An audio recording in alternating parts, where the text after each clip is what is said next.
Aujourd'hui, tu vas voir les films les plus déprimants de l'histoire. Ici, il n'y a pas de place pour des fins heureuses, ni de rédemption miraculeuse. Tu ne verras pas d'espoir, seulement de la douleur.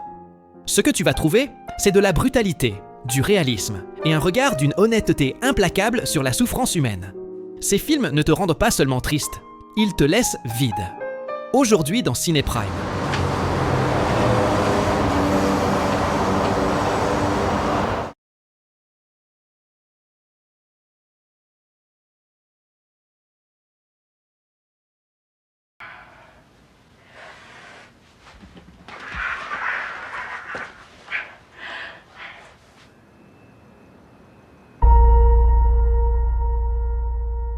Paris, Texas est, avec Les Affranchis, mon film préféré.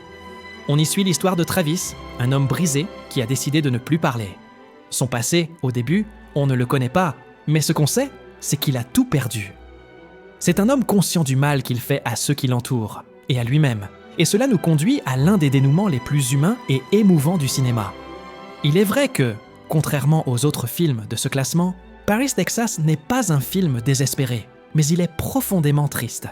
C'est un film mélancolique, nostalgique, dévastateur, mais surtout humain.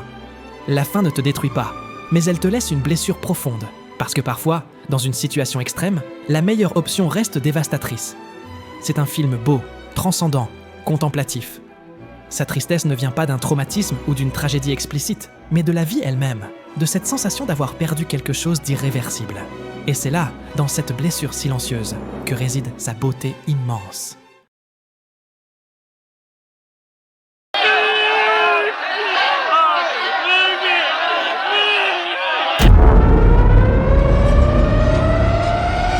Voyage au bout de l'enfer n'est pas seulement un film sur la guerre, c'est un film sur les séquelles de la guerre. Il nous présente un groupe d'amis issus de la classe ouvrière en Pennsylvanie, plein de vie, de rêves et de routines simples. Mais tout change avec la guerre du Vietnam.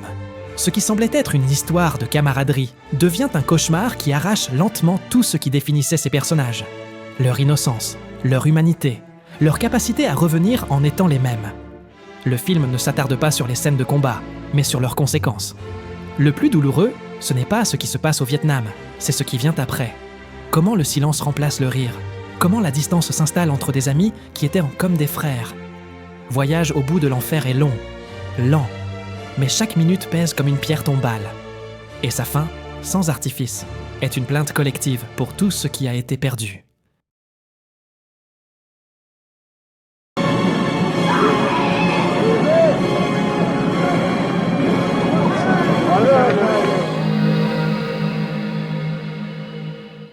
Elephant Man est l'un des films les plus tristes et bouleversants jamais réalisés.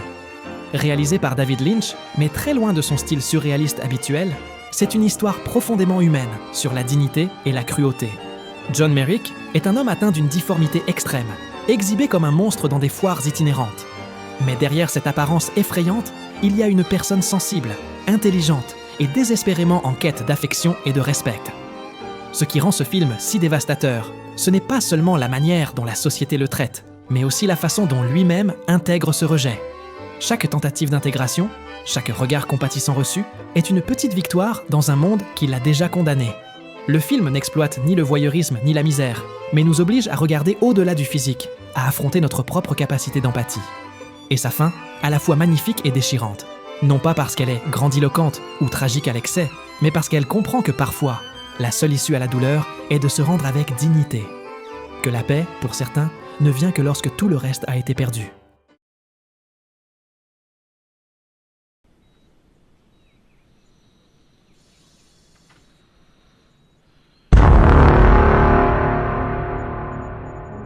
Million Dollar Baby commence comme une histoire de dépassement de soi, comme tant d'autres. Une jeune femme sans rien, marquée par la pauvreté et l'abandon, trouve dans la boxe et chez un entraîneur solitaire une raison de continuer à se battre. Mais ce qui semble être une fable inspirante se transforme en l'un des films les plus déchirants qu'Hollywood ait jamais produit. Clint Eastwood ne raconte pas une histoire de victoire, mais de pertes irréparables. Ce qui frappe, ce n'est pas le ring, c'est la vie elle-même. La relation entre les deux protagonistes, belle mais fragile, est traversée par la douleur, la culpabilité et l'amour le plus pur dans sa forme la plus tragique. Ce qui est vraiment brutal, Ce n'est pas ce qui arrive, mais la manière crue dont c'est accepté. Comment l'amour peut t'amener à prendre des décisions impossibles? Comment le plus grand acte de tendresse peut devenir une condamnation silencieuse? Million Dollar Baby ne cherche pas les larmes faciles. Il te laisse dans un silence inconfortable, moralement inconfortable, émotionnellement brisé. C'est une plaie ouverte qui ne cicatrise pas. Une histoire qui détruit et n'offre aucun réconfort.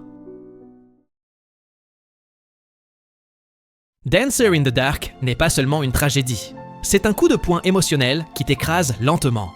Lars von Trier construit une histoire dévastatrice autour de Selma, une femme immigrée, pauvre, presque aveugle, qui vit pour protéger son fils et qui s'évade de la douleur du réel à travers les comédies musicales qu'elle imagine dans sa tête.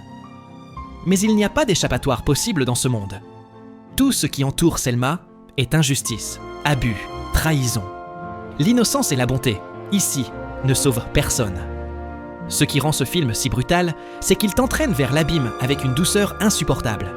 Björk livre une performance d'une vulnérabilité extrême, presque réelle, qui fait mal rien qu'à la regarder. Chaque pas que fait Selma vers sa fin est comme voir quelqu'un marcher les yeux bandés vers le feu. Et quand le climax arrive, aucune musique ne l'adoucit. Il ne reste que le silence, l'horreur, l'impuissance. Dancer in the Dark ne te brise pas le cœur. Il te l'arrache et te force à écouter encore battre ce qu'il en reste, là, sur le sol.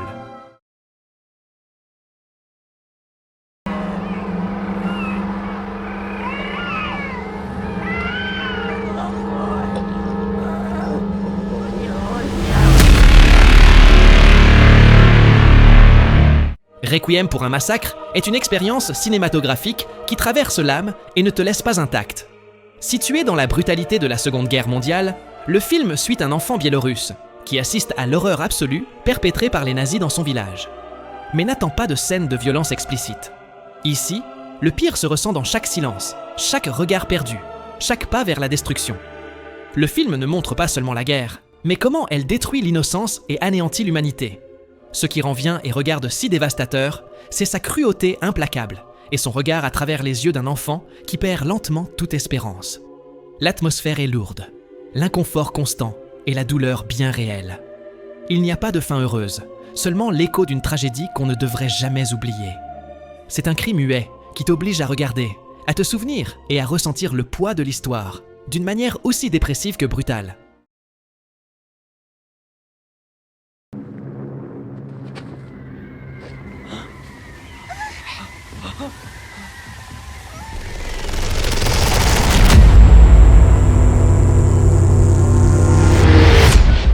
Le Tombeau des Lucioles n'est pas seulement l'un des films d'animation les plus puissants jamais réalisés, c'est aussi l'un des plus dévastateurs. L'histoire suit deux frères et sœurs, Seita et Setsuko, qui tentent de survivre dans le Japon de la Seconde Guerre mondiale après avoir perdu leur mère dans un bombardement. Dès la première minute, tu sais que cela ne finira pas bien, mais rien ne te prépare à la manière dont le film démantèle peu à peu ton âme. Il n'y a pas de monstre, pas de méchant clairement défini. Seulement l'indifférence, la misère et la guerre faisant silencieusement leur œuvre. Le plus déchirant, ce n'est pas la mort, mais la vie en ruine. L'impuissance, la faim. Le regard d'une fillette qui ne comprend pas pourquoi le monde s'écroule. Le film n'est pas sentimentaliste, ne manipule pas. Il montre simplement, avec une honnêteté brutale, comment la guerre arrache ce qu'il y a de plus pur dans l'existence. C'est un cinéma qui fait mal, qui laisse une cicatrice. Et quand il se termine, tu ne pleures pas pour ce que tu as vu, mais pour ce que tu ne pourras jamais oublier.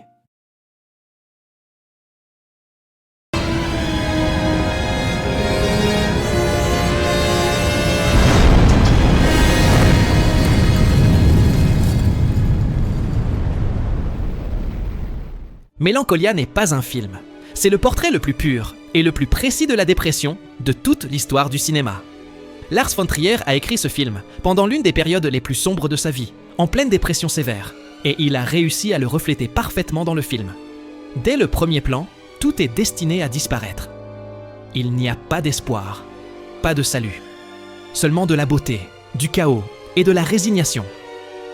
L'histoire tourne autour de deux sœurs, Justine, qui souffre de dépression, et Claire, qui souffre d'anxiété. Le film montre comment Justine, qui vit l'apocalypse dans sa tête, se sent extrêmement mal le jour de son mariage, car le bonheur apparent de son monde extérieur ne correspond pas à son monde intérieur. Mais une fois que la fin du monde arrive, la mort, l'effondrement absolu, Justine trouve une certaine paix. Car enfin, son monde extérieur reflète ce qu'elle vit à l'intérieur. Ce qui choque réellement, c'est la manière dont le film reflète l'état mental de son personnage principal. L'apathie, l'incapacité à ressentir, la certitude que tout, même le beau, est condamné à s'éteindre.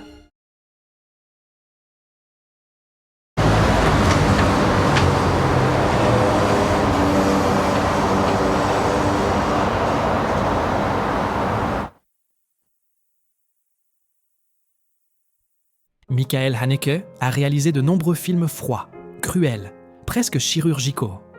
Mais avec amour, il a fait quelque chose de différent. Il a arraché l'âme avec une honnêteté brutale. L'histoire est simple, mais insupportable. Un couple de personnes âgées qui s'aiment profondément jusqu'à ce qu'elles subissent une attaque cérébrale et commencent à se dégrader. Ce qui suit n'est pas une tragédie, c'est la vie même. Crue, inévitable, dévastatrice.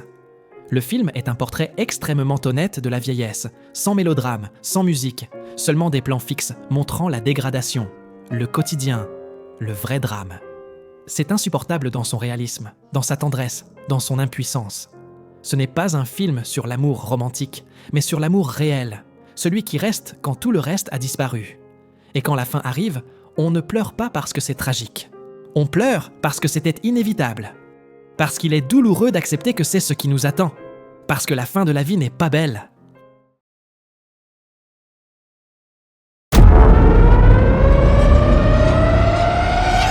La meilleure campagne anti-drogue de l'histoire. Aucun film ne capture la descente aux enfers avec autant de brutalité visuelle, émotionnelle et psychologique que Requiem for a Dream. Darren Aronofsky construit ici une sombre symphonie sur l'addiction, la solitude et le besoin désespéré de combler un vide impossible à remplir. 4 personnages, 4 rêves, 4 cauchemars. Ce qui commence comme une histoire d'espoir brisé devient une spirale insupportable de dégradation physique, mentale et émotionnelle. Chaque plan, chaque montage, chaque musique répétée, comme un tic obsessionnel, nous entraîne dans un abîme dont il est impossible de sortir. Mais ce qui rend le film dévastateur, ce n'est pas seulement ce qu'il montre, c'est ce qu'il détruit chez le spectateur. La fin est, sans exagération, l'une des plus dévastatrices de l'histoire du cinéma. Il n'y a pas de rédemption, pas de réconfort, seulement le vide. Requiem for a Dream ne te frappe pas, il te pulvérise. Et quand les crédits tombent, on ne peut s'empêcher de rester en silence, à se demander si un jour, on se sentira à nouveau vraiment bien.